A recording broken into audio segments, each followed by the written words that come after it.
बिस्मिल्लाहिर्रहमानिर्रहीम। ये ठंडी हवा नहीं, इस्तकबाल है उस महीने का जिसकी आमद से पहले दोज़ख भी ठंडी हो जाती है। दिल में फिर से खुशियों का पैगाम आया, मुबारक हो मोमिनो, रमज़ान आ गया।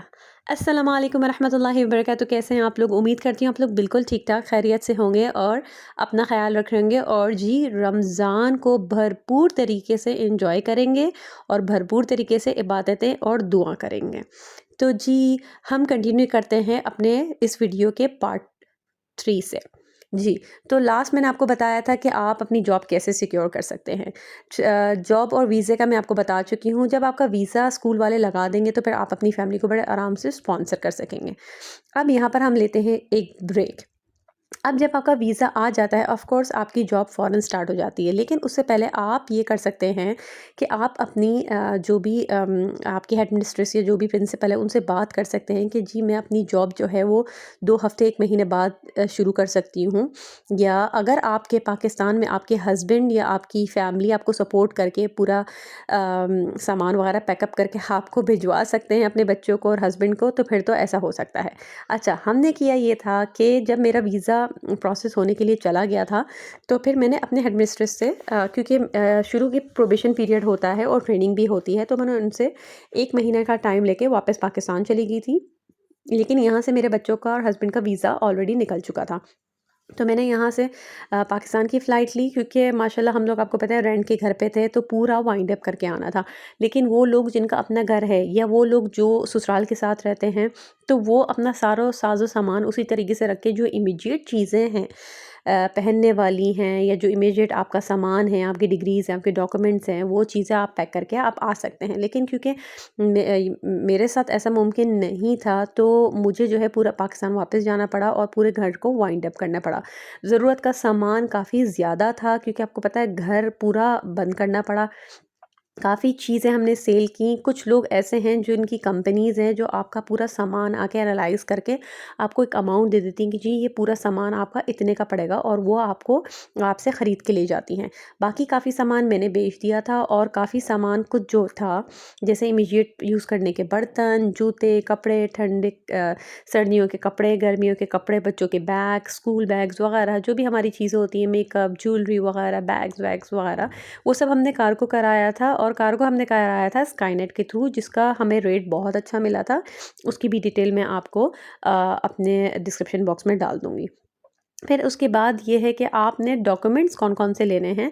आपने अपने बच्चों की स्कूल लीविंग सर्टिफ़िकेट और जो रिज़ल्ट होता है फ़ाइनल वाला, और अगर आप मिड टर्म के बीच में आ रहे हैं, तो फिर जो मिड टर्म का रिज़ल्ट होता है, वो दोनों आपने स्कूल से निकलवाने हैं और उसको आपने मोफ़ा कराना है, मतलब मिनिस्ट्री ऑफ फ़ॉरेन अफ़ेयर्स से आपने अटेस्ट करवाना है। फिर उसके बाद आपने दुबई एम्बेसी जो कि कराची में है, उससे अटेस्ट कराना लाज़मी है। मैं आपको एक और सजेशन ये दूँगी कि आप अपने डॉक्यूमेंट्स, आपकी डिग्रीज़, आपकी जो भी इमीडिएट आपकी लास्ट डिग्रीज़ हैं उनको आप मिनिस्ट्री ऑफ अफेयर्स और दुबई एम्बेसी से अटेस्ट करवा लीजिएगा। खैर जब आप वीज़ा प्रोसेस कर रही होंगी तभी ये सब चीज़ें आपकी वो कहेंगे अटेस्ट करवाने को।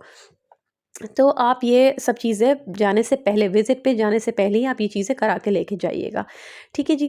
तो उसके बाद ये है कि अब आपके ऊपर डिपेंड करता है कि आपके हस्बैंड आपको 2 हफ़्ते बाद जॉइन करें, 1 महीने बाद, क्योंकि उनको भी रिज़ाइन करना होगा, या उनका अगर बिज़नेस है, तो वो उस बिज़नेस को जो भी वाइंड अप करना चाहते हैं या अपने भाइयों के हवाले करना चाहते हैं, जो भी है वो आपका अपना डिसीज़न है। ठीक है? अब यहाँ पर आ जाते हैं हम घर।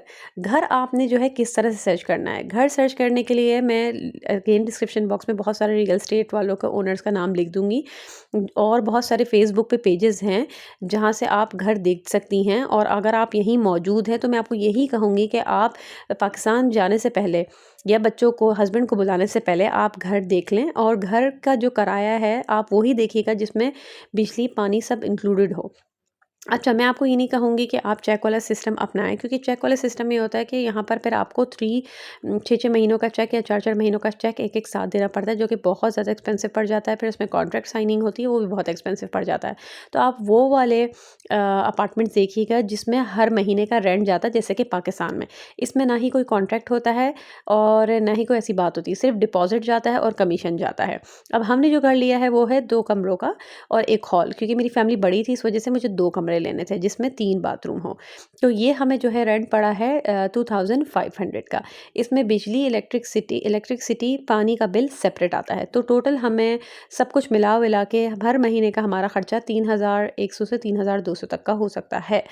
आप लोगों का क्योंकि फैमिली अगर आपके 2 बच्चे हैं तो मैं आपको बोलूँगी कि 1 बेडरूम हॉल या सिर्फ़ एक स्टूडियो अपार्टमेंट जो कि बहुत बड़ा होता है, आप वो ले लीजिए। वो 1500 से 1700 तक का आपको महीने का मिल जाएगा और बहुत सारे लोग वो बिल के साथ देते हैं जिसमें इलेक्ट्रिसिटी, पानी शामिल होता है। तो आप समझ लीजिए 1500 से लेके साढ़े 1700 से लेके आपका महीने की पूरा रेंट प्लस यूटिलिटीज़ का बिल आएगा। तो ये तो आपकी हो गई एक अमाउंट फ़िक्स।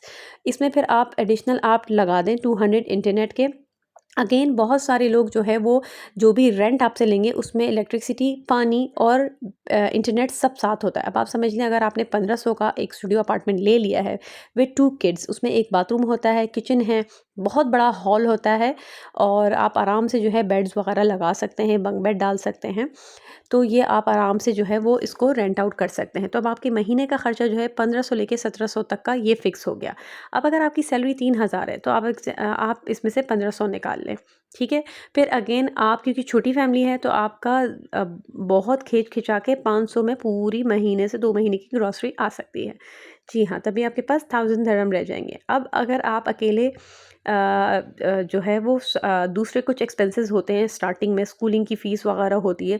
स्कूल यहाँ पर काफ़ी रीज़नेबल मिल जाते हैं जिनकी फ़ीसेस 450 दिरहम से लेके 500 दिरहम तक की होती है।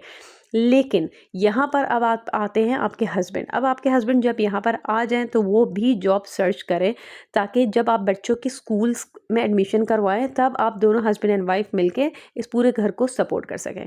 तो होपफुली आपको ये मेरी वीडियो पसंद आई है। अगर पसंद आई है तो लाइक कीजिएगा। फिर बाकी इन्फॉर्मेशन नेक्स्ट वीडियो में। Until then take care of yourself. मास्सलाम। अल्लाह हाफ़िज़।